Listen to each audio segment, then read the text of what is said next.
हो गया। अभी हम लोग एक हाइट एंड डिस्टेंस का क्वेश्चन बनाने वाले हैं।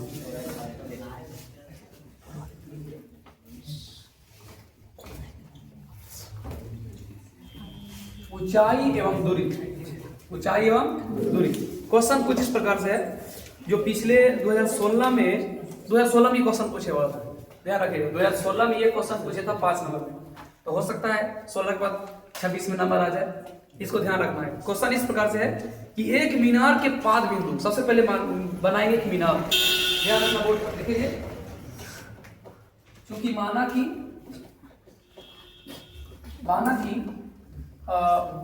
मीनार, अब क्या बोला, मीनार के पाद बिंदु, पहले एक मीनार बना लेते उसके बाद हम लिखते एक मीनार इस प्रकार से हो गया। ठीक है, पहले एक मीनार बना लेते, बना लिए। एक मीनार के पाद बिंदु का मतलब होता है नीचे वाला पैर से, और शीर्ष के मतलब ऊपर वाला होता है। कह रहे एक मीनार के पाद बिंदु से एक भवन के शीर्ष का उन्नयन करो। भवन के शिखर, यानी यहाँ एक मीनार है, इसके जस्ट बगल में एक भवन भी। भवन कैसा नहीं है कोई पता नहीं है, लेकिन भवन है। अब सुनिएगा, मीनार के पाद से भवन के शिखर का उन्नयन करो। भवन का शिखर माने शीर्ष होता है, शीर्ष का मतलब ऊपर वाला होता है। ठीक है, और पाद बोले तो नीचे वाला होता है। ये जब बना होगा तो धरती पर बना होगा, इसलिए इससे जोड़ दीजिए, दोनों से धरती पर बना होगा। अब ध्यान बोर्ड पर करा है, मीनार के पाद से एक भवन का शिखर का उन्नयन कोण 30 डिग्री है। यहाँ शिखर हो गया, इसका उन्नयन कोण 30 डिग्री है। चलिए बढ़िया से बना लिया 30 डिग्री। अब आगे क्वेश्चन समझना। और भवन के पाद बिंदु बोले तो भवन के पाद बिंदु होगा, भवन के पाद बिंदु से शिखर का उन्नयन कोण, ये देखिए शिखर हो गया, एक का उन्नयन कोण कितना है सर? तो भवन के पाद बिंदु से शिखर का जो उन्नयन कोण है वो कितना डिग्री है? 60 डिग्री। यहाँ बना लीजिए 60 डिग्री। यदि मीनार की ऊंचाई, ये मीनार था, इसका ऊंचाई 50 मीटर है। चलिए इसको आराम से ऐसा करके बना लीजिए ताकि आपको समझ में आ जाए। यदि मीनार की ऊंचाई 50 मीटर है तो भवन की ऊंचाई ज्ञात करें। अच्छा सॉरी, हम लोग भवन की ऊंचाई निकालने के लिए यहाँ था, भवन एक प्रकार की हो गया, हमको यहाँ मीनार के जगह पर भवन लिखना पड़ेगा। लेकिन चूंकि माना कि भवन की ऊंचाई, अब आप समझाइए, ऊंचाई बराबर x मान लीजिए, y मान लीजिए, z मान लीजिए, कुछ ही मान लीजिए, अब आजाद है, कुछ ही मान लीजिए। हमने यहाँ माना है कि भवन की ऊंचाई जो है, वो कितना मीटर है? 1 मीटर। ध्यान देना बोर्ड पर, यहाँ से यहाँ टोटल वैल्यू हो जाएगा 1 मीटर। इसीलिए माने सर क्योंकि मीटर दे लेता। अब इसका दूसरा स्टेप में करना है इसका नामकरण अब आपको बताए थे। नामकरण में इसका नाम रखिए सर ए। आप आजाद है, कुछ भी रख सकते हैं, WXYZ से शुरू करते हैं, PQRS भी लिख सकते हैं, लेकिन हम लोग सिंपल से शुरू करते हैं A से, ताकि समझे आसानी हो। ABCD, सी पे इतना मान लीजिए, यहाँ तक हो गया क्या सर? D। अब देखिए ABCD बना तो दिए मीनार और क्या बोलते हैं, मीनार और इधर क्या था? भवन। मीनार और क्या? भवन। लेकिन सवाल यही फंस रहा है कि मीनार का ऊंचाई दिया गया है, भवन की ऊंचाई ज्ञात करना है। अब आपको लग रहा होगा सर ये दोनों तो आप बना दिए हैं सेम, हमको ऐसा लगता है सेम है, 50 तो 50, लेकिन हम तो अंदाज से ड्रॉ किए लाइन को कि हाँ ये भी भवन है एक प्रकार के, लेकिन हम लोग को पता नहीं है कि भवन ऊंचा कितना है। और यही क्वेश्चन कर रहे हैं कि निकालना है कि भवन ऊंचा कितना है। बना दिए वो अलग बात है, इस पर मत जाइएगा, क्योंकि अब हम लोग तो एक्चुअली पता नहीं कि कितना ऊंचा हो सकता है, कितना ऊंचा बना सकते हैं। एक छोटा सा इमेजिन करके दिमाग में सोच करके हमने बनाया है। आ जाओ, हम क्या करेंगे सर, सबसे पहले चलेंगे, देखिए एक त्रिभुज का निर्माण हो गया, 2 त्रिभुज का निर्माण, एक त्रिभुज ABC, एक त्रिभुज हो गया BBC, है कि नहीं? तो हम लोग ऐसा करते हैं, आपको पता है कई बार ऐसे हाइट एंड डिस्टेंस पढ़ाते वक्त हम ये भी बताए थे क्या कि जब ऊंचाई दिया गया है और 2 त्रिभुज बन रहा है या एक त्रिभुज बन रहा है, तो सबसे पहले इसके नीचे वाला लिखा लेंगे, क्योंकि बना तो दोनों एक ही स्थान पर है नीचे, आधार दोनों का सेम है, त्रिभुज दोनों अलग अलग है लेकिन आधार दोनों का सेम है। आधार को बोलते हैं हम लोग बेस दोनों का सेम है। तो इस ऊंचाई से इस आधार पर निकाल लेते हैं। तो यहाँ पर सबसे पहले ऐसे लिखेंगे, इसलिए त्रिभुज, ये त्रिभुज बना देंगे इसमें सर ABC, त्रिभुज ABC में चलेगा, या बोल सकते हैं त्रिभुज ABC को हल करने पर कोई दिक्कत किसी को। अब समझना, अब दिमाग लगाओ, AB का मान कितना दिया हुआ है? 50 ऊंचाई, नीचे BC हो गया आधार। अब सोच के देखिए, ट्रिगोनोमेट्री में फार्मूला ढेर सारा बताए थे, कौन सा ऐसा मान था जो, इसको बोलते हैं ऊंचाई को हम लोग लंब भी बोलते हैं, और नीचे वाला को आधार बोलते हैं। अब बताइए लंब और आधार से रिलेटेड कौन सा ऐसा फार्मूला था जो लंब और आधार से रिलेटेड था? tan। हम tan के उल्टा ही बना सकते हैं, cot का भी फार्मूला लगा सकते हैं, उससे कोई दिक्कत नहीं है। अब tan के जैसे ही फार्मूला लगाएगा तो tan का फार्मूला होता है क्या सर? लंब बटा आधार। लंब बटे आधार। लंब बाई आधार को हम लोग p बाई b भी कर सकते हैं, p बाई b या perpendicular by base, perpendicular by base यानी p बाई b या लंब बटा आधार। और इस ABCD की भावना में यानी त्रिभुज के नाम के अनुसार चलेंगे तो हो जाएगा AB बटा BC। AB बटा अब यहां चलो लिखेंगे सर tan थीटा बराबर AB बटा BC, AB बटा BC या इसको बना सकते हैं P बटा B, P बटा। अब ध्यान रखना यहां पर है tan में थीटा का मान कितना दे दिया सर? आप गौर से देखिएगा थीटा का जो मान यहां दे रखा है इस त्रिभुज में यहां दे रखा है, ध्यान रखना यहाँ इसको बोलते हैं इस वाला कितना डिग्री दिया हुआ है 60। कोई इसको मत लेना, ठीक है? अगर इस प्रकार से देखा जाए तो पूरा 90 हो जाता है, लेकिन यहाँ दिया हुआ है 60। हम tan 60 का मान यहाँ लिखते हैं थीटा के यहाँ पर। AB का मान कितना दिया हुआ सर?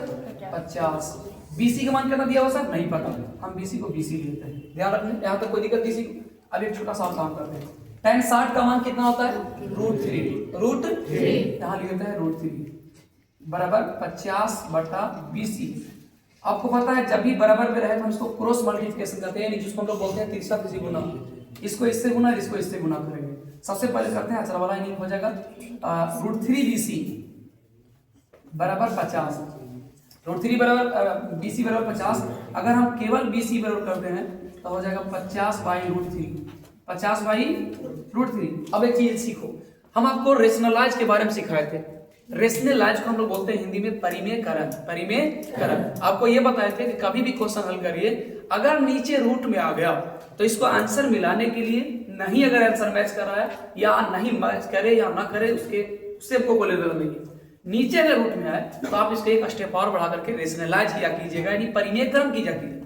लेकिन अभी हमको यहाँ परिमेयकरण करने से कोई विशेष फायदा होने वाला नहीं है, क्योंकि जैसे 3 से गुना करेंगे तो फिर नीचे 3 आ जाएगा और 3 से घटेगा नहीं 50। तो हम इसको सिंपल ऐसा ही छोड़ देते हैं, यानी यहाँ रहता है BC बराबर 50√3, BC बराबर 50√3।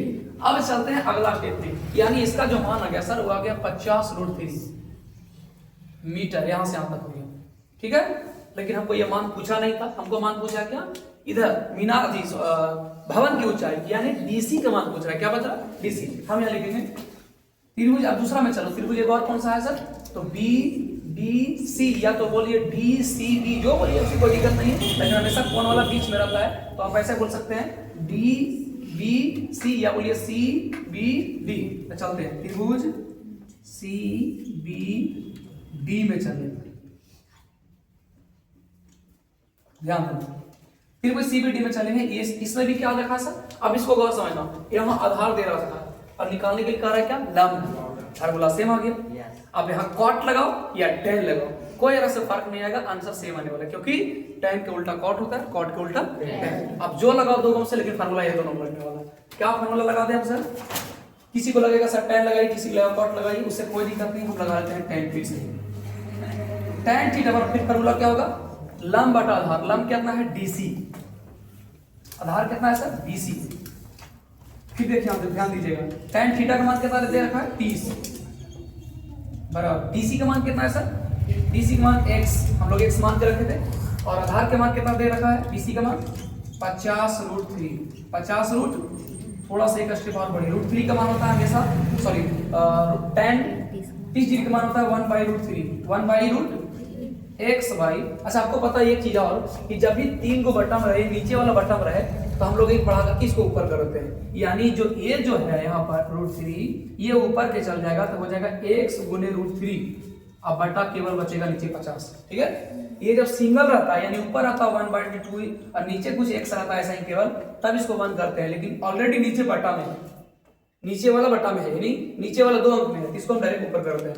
अब इसको थोड़ा सा गुना करिए, पहले एक स्टेप गुना कर लीजिए, 1/√3 बराबर x√3 बटा 50, तो इसको करिए क्रॉस मल्टीप्लिकेशन। एक से क्या होगा सर? ध्यान देना, जैसे गुना करेंगे तो हो जाएगा 50 के 50 बराबर x एक्स के एक्स √3 गुने √3 जब भी होता है तो 3 का स्क्वायर करेंगे, 3 √3 गुने √3 तो 9 हो जाएगा, 9 के अगर रूट निकालेंगे तो आ जाएगा 3। यानी कभी भी सेम डिजिट में रूट से गुना किया जाता है तो उसी का मान आता है, यानी √3 करेंगे तो 3, √5 गुने √5 करेंगे तो केवल 5, तो ऐसे √3 गुने √3 किया तो कितना आ गया 3 के साथ x था हो गया 3x।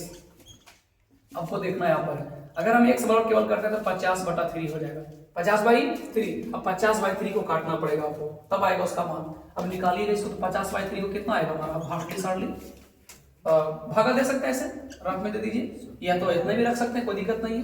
तो 5 से 3 लगा देंगे, 2 आ जाएगा, 6 3 18 आ जाएगा, 18 काटेगा सर 2 आ जाएगा, फिर आ जाएगा 0 6 3 18, काटने वाला नहीं, काटने वाला नहीं। तो इसको काट करके आप जितना भी चाहेंगे तो 16.66 आते रहेगा, 6 आते रहेगा।